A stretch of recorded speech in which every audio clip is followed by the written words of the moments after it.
The night I hired an escort for a charity gala, I thought the worst thing that could happen was embarrassment. The lights were already too bright, the ballroom too polished, and my chest too tight with the kind of loneliness that wears a tailored suit. Then, in the middle of the crowd's glittering laughter, she leaned closer than the music and shared a truth that stopped my breath cold, a quiet confession about her age that made me question everything I thought I understood about people, judgment, and grace. Before the story pulls you deeper, take a second and tap like, comment, share, and subscribe if you believe in kindness, second chances, and stories that remind us to see the human before the label. Your support keeps these stories alive. My name is Thomas Whitaker, and I live in Boston, Massachusetts, a city that prides itself on history while quietly demanding perfection. I was a mid-level executive at a biomedical firm, the kind of job that looked impressive from the outside but left me hollow by the time the workday ended. The invitation to the annual Children's Hope Foundation Gala arrived with my name printed in confident ink, plus a subtle note suggesting guests attend with a companion. I had lost my wife, Margaret, 3 years earlier to a sudden illness, and while time had taught me how to function, it had not taught me how to feel normal in rooms full of couples. I told myself the escort was just a practical solution, a way to blend in, to stop the sympathetic looks and the whispered questions. I found a reputable agency that emphasized professionalism, boundaries, and discretion. No scandal, no shame, just a presence. Her profile said her name was Grace Sullivan. She was described as articulate, composed, and 22 years old, clearly an adult, clearly within legal lines, and yet young enough to make me uneasy about how the world might judge us standing side by side. When she arrived at my apartment to prepare for the evening, the cinematic contrast struck me immediately. She wore a deep navy dress that shimmered like calm water under moonlight, and she carried herself with a careful confidence that suggested life had asked her to grow up faster than planned. There was no flirtation, no performance, just a polite warmth, like someone who knew how to read a room and survive it. The gala itself unfolded in a grand hotel ballroom overlooking the Charles River. Crystal chandeliers reflected off polished floors, and the air buzzed with donors, executives, and politicians congratulating one another for generosity that often doubled as self-promotion. I felt the familiar tightening in my shoulders as we entered, but Grace moved beside me with ease, her presence grounding in a way I had not expected. She listened when people spoke, laughed at the right moments, and somehow made me feel less like an accessory and more like a person again. As the evening progressed, I noticed how often eyes followed her, not with lust, but with curiosity and judgment mixed together. I worried about what they saw when they looked at us. A widower trying to replace a ghost.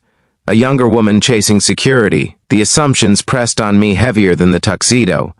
It was during one of those moments, while the orchestra softened and conversations blurred into background noise, that she leaned close enough for me to sense the tremor in her breath and shared her concern about her age, asking without words if it would be a problem for me or for how I saw her. The question hit harder than any accusation. It was not about legality or appearances. It was about worth. I realized in that instant how often people like her were reduced to numbers, labels, and shortcuts that ignored their stories.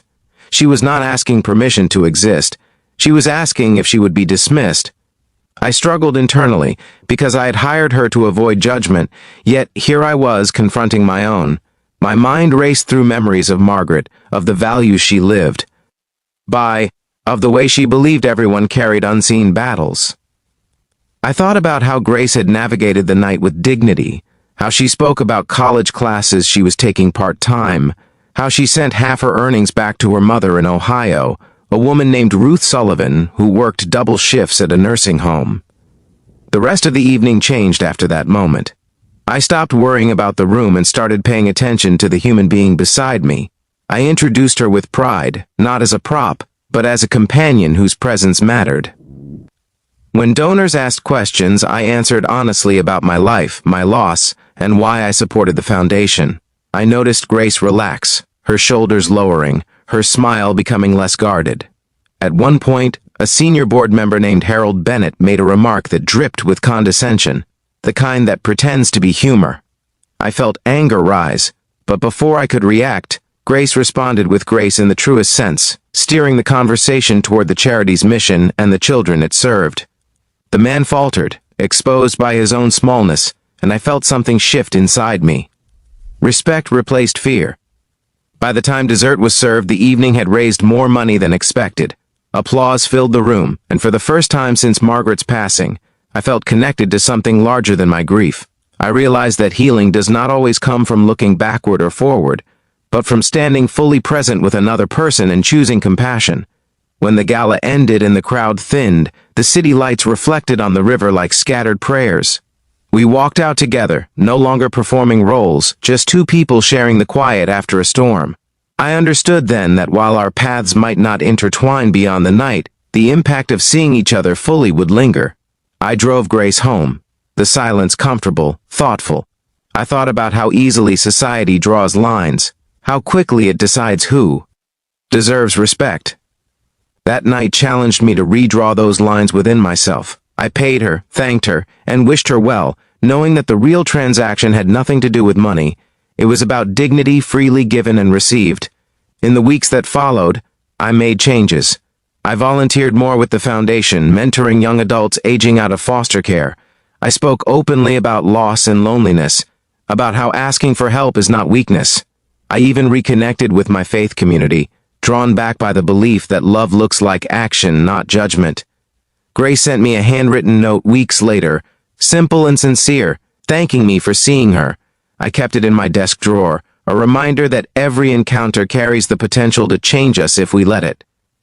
If this story has been touching your heart so far, please pause near the end and engage with the video. Like it, share it, and let others feel this message too. And before we reach the final moments, here is a special request. Please comment below with the word grace if you believe that kindness can change lives in quiet, powerful ways. The night I hired an escort taught me that redemption does not always arrive in grand gestures. Sometimes it comes dressed in navy blue, standing under chandeliers, asking a simple question about age and acceptance. It comes when we choose to look past assumptions and see the soul standing in front of us. If this story moved you, if it reminded you to choose compassion over comfort, please engage with this video from your heart. Your support helps keep stories like this alive, and together, we can keep choosing grace.